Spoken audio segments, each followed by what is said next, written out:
Welcome back to A4A2 Media. Today, I'm going to quickly show you guys how to do video in text shape. So initially, what you're going to want to do is go to your effects control panel up top to the left, and then under titles, we are going to click title and drag it over to video 1. Now that we have it here, we're going to click on it, and now we are going to style our text. So initially, I want to put walks. Now we want to text the font. We want it, let's do page size. Now that we styled our text, let's go to our video, click it, drag it over to video 2, and now let's increase the length of our text. Click on video 2.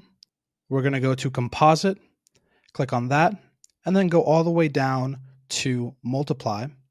And there you have it, how to do video in text shape. Let's play it over.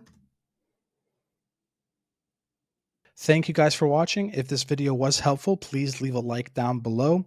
If you have any questions, please comment. We will definitely answer. And thank you for watching again. Have a great day.